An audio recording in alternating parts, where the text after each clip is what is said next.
sumber kekuatan, sumber pengharapan, sumber kedamaian. Satu-satunya yang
Tuhan yang setia, Tuhan yang setia, amin. Waktumu selalu yang terbaik. Engkau Tuhan sandaranku, dan ku hanya akan berharap padamu. Satu-satunya yang andalkan, satu-satunya yang percaya. Engkau sumber kekuatan, sumber pengharapan, sumber satu-satunya.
Tiada yang lain Tuhan, hanya Engkau yang menjadi tumpuan harapan kami ya Bapa. Terima kasih Tuhan, terima kasih. Kalau kiranya pagi ini kami boleh hadir lagi Tuhan dalam tuntunan sepekan hari yang ketiga. Semua karena kasih karunia, semua karena belas kasih-Mu atas kami semua Tuhan. Biar kiranya apa yang kami taburkan hari ini, firman-Mu yang indah, firman-Mu yang mengingatkan kami ya Bapa, urapi lidah, bibir, hati, pikiran kami ya Bapa. Biar kami semua terus memuji, menyembah kepadamu ya Bapa. Biar kiranya doa, pujian, penyembahan kami terus ada dalam hidup kami. Segala hormat, pujian, kemuliaan hanya bagi Bapa. Di dalam nama Yesus, haleluya. Amin. Tepuk tangan buat Tuhan Yesus. Shalom. Shalom. Wow, puji Tuhan, ini hari Rabu kita bersyukur ya. Kita masih kumpul dalam tuntunan sepekan bersama saya Anton. Saya Mimi. Ya, ini Gembala Kul di Blok D, dan kita bersyukur kita ngobrolin soal akhir zaman. Iya. Kayaknya main berat, tapi nggak apa-apa lah, enteng-entengin aja. Dia bicara tentang murid yang dipersiapkan di akhir zaman. Amin. Saudara semua jadi murid Yesus, amin. Amin. Amin, mari siapkan diri. Nah, gini Mi, kemarin kan 2 hari ini kita bicara soal sejarah Palestina Israel, ya kan? Kita kemarin juga bicara hari Selasa, kita bicara tentang rapture atau dalam bahasa Yunani disebut harpazo, ya kan, pengangkatan yang menjadi apa namanya target terdekat kita. Jadi kita sebenarnya sih nggak mau ngomong tentang antikris. Hari ini bicara tentang antikris ya. Antikris artinya 2 kali 3,5 masa nih. Nanti kita bisa bahas itu. Lalu nanti hari esok nih kalau Tuhan kehendaki kita bicara tentang masa di mana antikris dikalahkan dan ada masa 1000 tahun damai di bumi. Ya gitu ya. 1000 tahun damai di bumi, lalu mulai masuk dalam iblis dilepaskan dan menyesatkan beberapa orang dan mengakhiri dengan apa namanya itu hari di mana langit baru bumi baru.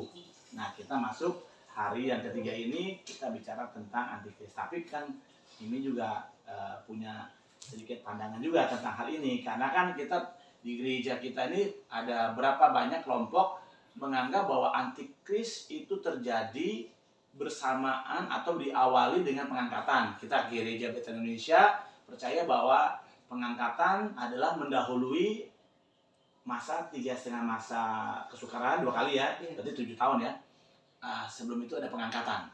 Artinya gereja Tuhan disingkirkan. Kita percaya. Yang percaya katakan amin. Amin. Ada yang nggak percaya tuh Mi. Bilang enggak Pak, pengangkatan itu terjadi di tengah-tengah masa aniaya. Wah, ada yang lebih parah lagi. Enggak Pak, aniaya dulu semua ngalamin, baru ada pengangkatan. Pilih mana? Terserah mau pilih mana. Tapi kalau Alkitab mencatat bahwa umat pilihannya yang berkenan itu disingkirkan Tuhan. Di dalam tubuh kemuliaan diubahkan dan diangkat Tuhan. Baru si jahat ini, si pembinasa keji itu muncul. Kenapa? Karena dikatakan mereka sekarang tidak bisa masuk, tidak bisa berkuasa karena masih ada yang menahan. Siapa yang menahan? Gerejanya. Yes. Maksudnya gereja itu orang-orang yang berkenan di hati Tuhan. Iya. Bukan hanya label Kristen nih, bukan cuman ada kalung salib, bukan nggak takut dia punya, bukan masalah itu, tapi mereka yang jaga hidup benar di hadapan Tuhan. Nanti kita bahas ini ya, karena ternyata di antikris ini memang menjadi masalahnya ada di 2 titik atau 2 poin ini pentingnya. Gitu nih. Ini mau tambahkan dulu, nanti baru kita sharing nih. Apa ini dapat?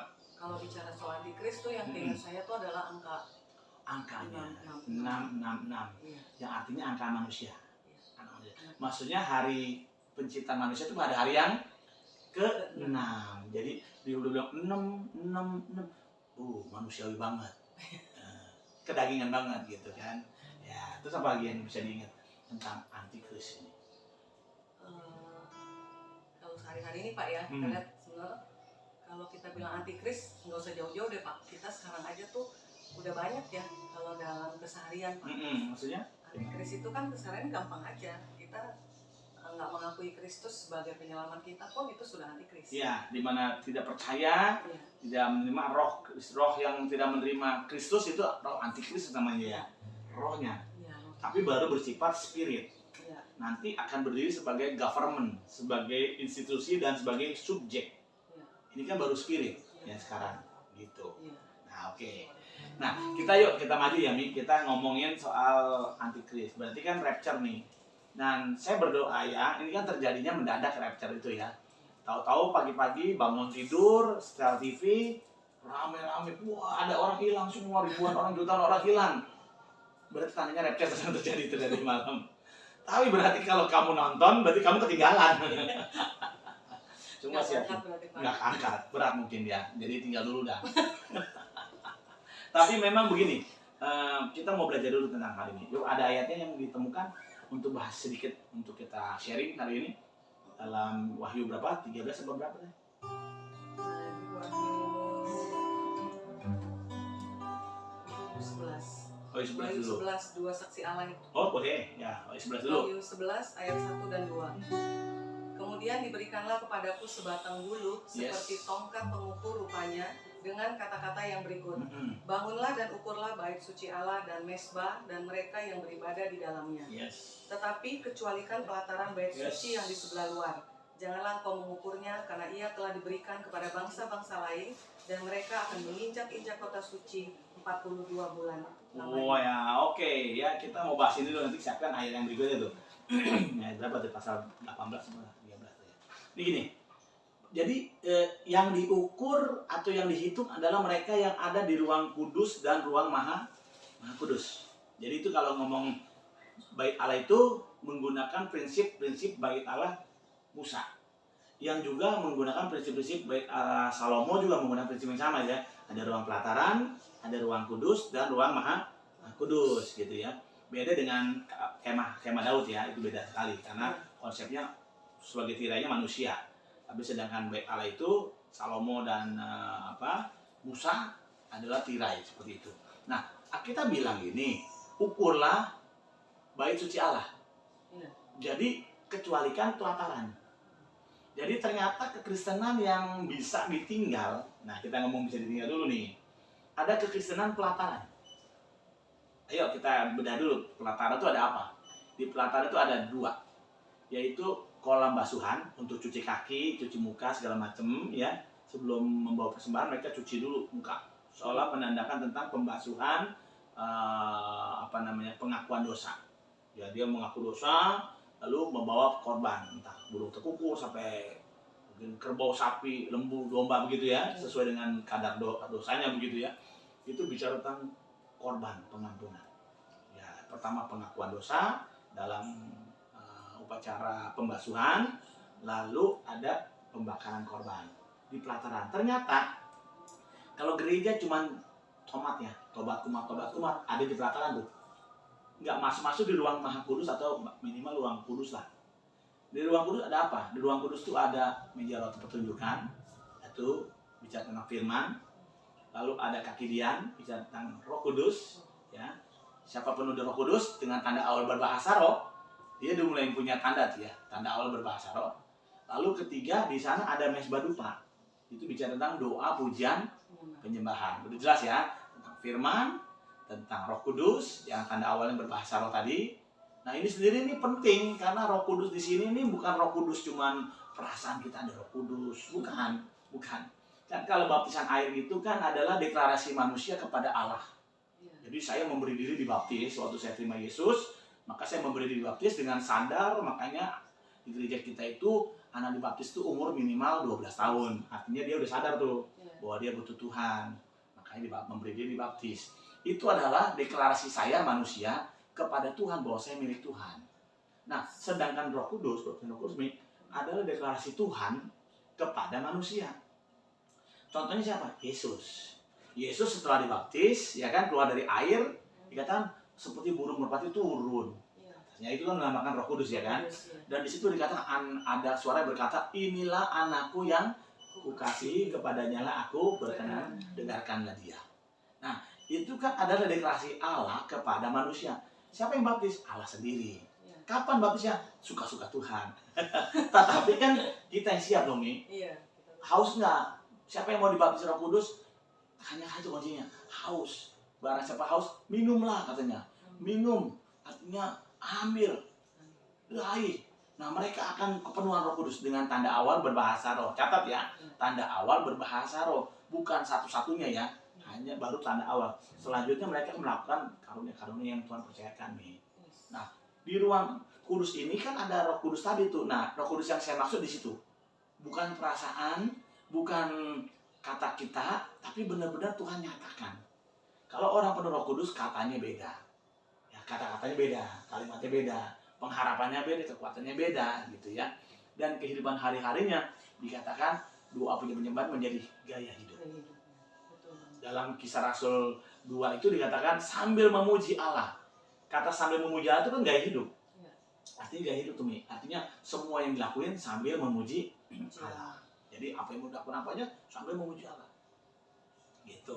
Nah, di ruang Maha Kudus apa? Ada tabut. Hanya satu ada tabut tuh. Itu jadi satu paket tuh nggak bisa dipisahin, ada tabut. Kalau 3 hal tadi dia praktekin, ya firman dipraktekin atau dia senang gemar ya. Kita ikut gemar semua, yang ikut gemar katakan amin. Nah, gitu ya. Roh Kudus penuh dalam hidup dia, lalu dia hidup dalam lifestyle doa punya penyembahan, maka tabut ini akan dekat dengan mereka. Bahkan sedekat apa? Nah, digambarkan dalam tabernakel Daud atau kemah Daud atau pondok Daud. Yang menjadi tabir ini siapa? Manusia. Jadi 16 ya, 4 kali 4 kali berapa regu dalam 24 jam itu. Nah, yang jadi tabir itu manusia mengelilingi tabut. Kalau di dalam mesbahnya Musa dan Salomo, tirai-tirai berlapis-lapis itu tabutnya, tirainya. Tapi di hati Daud enggak itu. Tuhan enggak senang yang mati. Tuhan senang yang hidup. Makanya dikatakan dia yang menjadi penyembahnya adalah menjadi tirainya. Kita ini menjadi tirainya. Antara manusia di luar Tuhan dengan tabut, kita tirainya. Makanya betapa saleh dan kudusnya kita harus hidup nih. Karena hari Tuhan akan datang seperti pencuri dikatakan gitu ya. Makanya nih kita harus siap menjadi tirai. Hidup benar di hadapan Tuhan. Nah, orang-orang yang demikian itulah orang-orang yang diluputkan katakan. Ya, orang-orang yang diluputkan yang masuk dalam rapture, pengangkatan gitu Mi. Nah, mereka yang tertinggal, mereka akan masuk dalam aniaya yang pertama, 42 bulan atau dalam hitungan kita 3,5 tahun, 3,5 masa gitu. Nah, makanya itu menjadi penting. Orang-orang yang tertinggal ini harus mempertaruhkan imannya dengan darahnya sendiri. Karena darah Yesus waktu itu tidak lagi berlaku bagi mereka saat rapture sudah terjadi. Tapi hari ini darah Yesus masih berlaku. Engkau dan saya yang hari ini butuh keselamatan, meminta ampun sama Tuhan, menerima Yesus sebagai Tuhan Yesus selamat, darah Yesus menyelamatkan kita. Amin. Nah, jadi jangan sia-siakan. Mungkin saya Kristen kok Pak. Pertanyaannya, apakah sudah jadi Kristen dengan darah Yesus sebagai tanda kita diselamatkan? Atau Kristen keturunan, KTP, atau hanya diajak teman? Ya, oke lah, awal-awal nggak apa-apa. Tapi sekarang dengan firman hari ini, yuk kita kejar Tuhan. Oke, kita masuk tentang aniaya. Aniaya yang di sini itu bukan aniaya kayak biasa. Alkitab bilang sesuatu yang belum pernah terjadi sebelumnya. Jadi kalau saya nonton sejarah zaman dulu ya, ini zaman purba ya, tentang penyiksaan-penyiksaan orang kepada tawanan itu segitu sadisnya, itu katanya lebih dahsyat dari itu. Bahkan belum pernah terjadi. Sedahsyat tapi saya nggak tahu tuh. Nggak kepikiran misalnya. Ada orang sih beberapa waktu itu saya lupa caranya itu sampai begitu kencingnya, sampai apa iya begitu? Ya nggak tahu, bisa aja ya, namanya prediksi kan. Oke. Nah, pertanyaannya kan begini, itu kan gimana terjadinya bisa antikris berkuasa dulu? Biasanya nih, kalau sesudah itu kan ada chaos dulu. Kalau ada terjadi peperangan, kekacauan, maka turunlah jagoannya. Jagoannya itu akan menenangkan. Dulu kan waktu kemarin kasus virus vaksin yang 2020 ini ya, ya kan? Kita udah bilang, waduh inikah akhir dari semuanya? Saya prediksi enggak. Karena enggak sesuai Alkitab. Maksudnya jalan ceritanya enggak gitu nih. Alkitab enggak bilang begitu. Alkitab mengatakan bahwa negara-negara dari utara harus menyerbu dulu Israel. Kalau virus vaksin kan enggak nyerbu siapa-siapa. Nyerbu kita semua kan. Nyerbu siapa? Nyerbu kita semua lah. Enggak cocok, enggak Alkitab nih. Karena kita harus kembali lagi bahwa kalau bicara tentang akhir zaman, kita nggak bisa ngukur dengan Indonesia, Amerika, nggak bisa. Kita ngukurnya Israel. Sebagai barometernya, Israel nih, nggak bisa enggak. Kita suka nggak suka, kita akan lihat daerah situ. Nah, sekarang kan rame-rame nih, Hamas lawan Israel. Kembali lagi ya, saya ingatkan bahwa Hamas lawan Israel itu bukan perang agama. Bukan perang agama, perang merebutkan tanah milik. Yang kemarin saya udah ceritain lah, 2 kali saya udah cerita, masih ulang lagi yang capek ya. Ulang terus ya, udah nggak usah ulang lagi lah. Ya, makanya kalau baru ikut gabung, dengarkan yang hari Selasa atau Senin juga ada situ ya. Nah, jadi itu kan Hamas. Tapi kalau Hamas lawan Israel perang, itu belum Alkitab juga. Kan Hamas adanya di barat, tepi barat. Sedangkan, dia ada di tepi selatan, ya kan? Dia ada di tepi selatan, tepi baratnya patah. Karena kan Hamas kan sekarang kan faksi yang menjadi pemimpin di Palestina itu faksi patah. Jadi misalnya partainya lah patah, ada yang Hamas, ada yang patah gitu. Ini patah, tapi yang perang sama ini Hamas. Kalau utara itu, kalau saya melihatnya Rusia. Karena utaranya Israel adalah Rusia. Nah, ini kan ceritanya bukan cap-cip-cup ya, tapi ini coba menghitung kalau dulu pernah terjadi perang dunia pertama, kedua itu kan antara timur dan barat kan. Yang jadi motornya kan Jerman, Rusia dan sebenarnya lalu Amerika dan sekutunya kan gitu. Nah, perang dunia ketiga pun akan terjadi mirip dengan itu. Cuman kelompok utara ini berperang dulu kan perangnya bukan masalah Israel. Kan perang merebutkan wilayah aja kan. Tapi sekarang ini akan ada satu kepentingan di mana kelompok bangsa lawan bangsa ini terjadi. Bangsa ini kelompoknya dari utara akan gempur Israel. Israel ditolong dari barat, ya kan? Nah, barat ini kan kita tahu kan penyokong utama Israel. Nah, ini agak politis sedikit nih. Bisa nggak tiba-tiba Rusia atau kelompok dari utara ini mendukung sebelah sana? Bisa aja. Semudah itu aja. Bisa aja. Karena kan saya katakan bahwa kalau firman itu ya dan amin. Amin.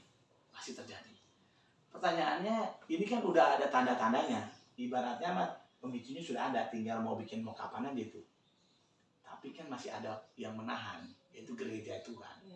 Nah, saya mau ajak saudara melihat ini. Pada saat antikris berkuasa itu, pada saat peperangan terjadi antara utara dan kelompok barat. Yang dinyatakan orang bilang kelompok perang Gog di tanah Magog di dalam Alkitab. Tanah Magog itu orang-orang dari barat ini bercoba untuk menjadi pahlawan untuk Israel. Nah, kita tahu kan Illuminati, kelompok-kelompok arus besar itu adanya ngebase semua di barat. Base campnya di barat tuh. Kita tahu, kita mau bilang enggak lah, itu udah terbukti, ya kan? Yang simbolnya mata ya. Illuminati simbolnya mata itu udah benar-benar nyata. Jadi saya mau ngajak saudara, ayo peduli dong, jangan nonton gadget cuma buat kesenangan doang, tapi ayo lihat, buka Illuminati. Saudara tahu di sana begitu banyak sudah dijelasin. Barat memegang satu namanya fondasi untuk membuat jembatan si antikris muncul. Lewat apa? Lewat sistem digital. Satu-satu. Hanya tinggal figurnya aja yang tinggal turun. Sosoknya aja yang belum. Ya, tapi sudah ada jalannya. Nah, kita nih di mana nih? Tadi kan saya ngomong ya, kita sebelum antikris terjadi, gerejanya diangkat Tuhan. Percaya nggak cuma diangkat Tuhan? Percaya, Pak. Amin. Oke, amin. Apa yang mau disampaikan lagi? Masih sama yang perang ini ya Pak ya. Oke.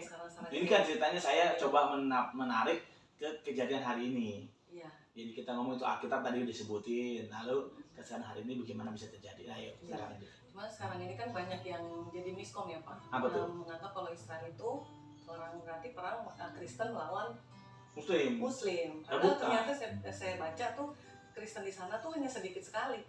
Di Israel itu kebanyakan Yudaisme ya, agama Yahudi. Ya. Yudaism. Yudaism. Ya. Jadi banyak sekali yang berpendapat bahwa Kristen ini yang jadi banyak yang bilang jadi kejam nih gitu kan, jadi mau perangin gitu kan. Iya. Gitu. Itu kan akhirnya kan keluar dari situ semua. Iya. Nah, makanya saya cerita, kalau itu lihatlah keluar lewat internet. Karena internet kita di Google ini udah banyak, berita-berita udah banyak ya. Jadi kekristenan di Palestina jauh lebih banyak gereja di Palestina daripada gereja di daerah Israel. Justru di Palestina gereja lebih banyak daripada gereja di Israel gitu. Dan orang-orang Israel itu mayoritas ya bukan agamanya Kristen, ada sedikit sekali, tapi agamanya Judaism. Dan memang untuk itulah mereka pulang gitu, untuk mengambil tanah milik mereka. Mana saya udah bahas tuh nih. Nah, jadi kita semua harus ikutin itu ya, supaya nggak ribut-ribut soalnya. Justru kita sekarang pindah. Apa sih yang menjadi target antikris bagi setiap orang yang sekarang secara spirit sudah ada? Yuk, lihatin tentang tanda-tanda itu loh, di dahi dan tangan. Apa itu? Wahyu berapa ya? Tadi Wahyu 18 atau 13? Wahyu 20. Wahyu 20 ayat Oke. Ayat keempat. Ya, silakan. Lalu aku melihat tahta-tahta dan orang-orang yang duduk di atasnya. Kepada mereka diserahkan kuasa untuk menghakimi. Aku juga melihat jiwa-jiwa mereka yang telah dipenggal kepalanya karena kesaksian tentang Yesus dan karena firman Allah, yang tidak menyembah binatang itu dan patungnya, dan yang tidak juga menerima tandanya pada dahi dan tangan mereka. Dan mereka hidup kembali dan memerintah sebagai raja bersama-sama dengan Kristus untuk masa 1000 tahun. Wow. Jadi ini ternyata nih ada masalah dengan dahi dan tangan ya. Tanda. Kalau kita ngomong tanda, ini kan bicara tentang dua filosofi hidup. Dahi itu bicara tentang pikiran, tangan itu bicara tentang tindakan. Jadi ini gereja yang antara pikirannya sudah diserahkan kepada si jahat. Si jahat tuh nggak langsung ya, tiba-tiba langsung kamu jadi murtad. Enggak gitu. Murtad tuh jangan berpikir pindah agama tuh murtad, ya jangan ngomong lah. Sebenarnya kita melenceng dari jalan Tuhan atau rancangan Tuhan, itu udah murtad kategorinya. Jadi jangan berpikir terlalu lompat ya. Murtad, oh pindah agama, oh enggak, itu ya, jelas lah. Tapi kita geser aja satu derajat dari target Tuhan, maka kita mulai masuk namanya hamartia, dosa atau kemurtatan yang sedang terjadi. Nah, itu bermulai dari pikiran kita, paradigma. Makanya kan gereja yang sedang digerogoti dengan penyesatan yang kemarin kita bahas ya, bahwa hari-hari pertama sebelum terjadinya peperangan akan datang penyesatan. Penyesatan dari zaman dulu. Sejak Yesus ada di dunia, penyesatan sudah mulai itu. Ya makanya disebut salah satu pengikut Nikolaus ya kan, yang dibenci katanya gitu ya, yang juga aku benci kata Paulus. Nah, itu kan penyesatan sudah terjadi tuh. Nah, ini yang dimulai dengan pikiran. Hati-hati. Hati-hati dengan kita mendengar banyak pengajaran, banyak paham-paham, ya, sehingga kita nggak bisa meng-cross check ulang kembali ke Alkitab. Makanya kembali saya ingat ini, kita harus gemar. Ya, betul. Minimal sebagai acuan dasar kita lah. Buku boleh banyak kita baca nih, tapi yang terutama Alkitab. Sudah belum baca Alkitab kita nih? Kejadian sampai Wahyu. Setahun sekali ya. Oke lah Pak, saya setahun, 2 tahun sekali. Iya udah 2 tahun sekali nih. Putaran 1 kali, putaran 2 tahun sekali nggak apa-apa ya. Iya. Tapi minimal baca. Pernah belum baca dari Kejadian sampai Wahyu? Kalau belum baca, kenapa? Kita nggak pernah tahu kita salah atau benar. Saya kemarin contohin ya. Saya ingat sekali saat perjalanan, saya cerita sama yang teman-teman yang jalan sama saya. Kayaknya kita salah deh.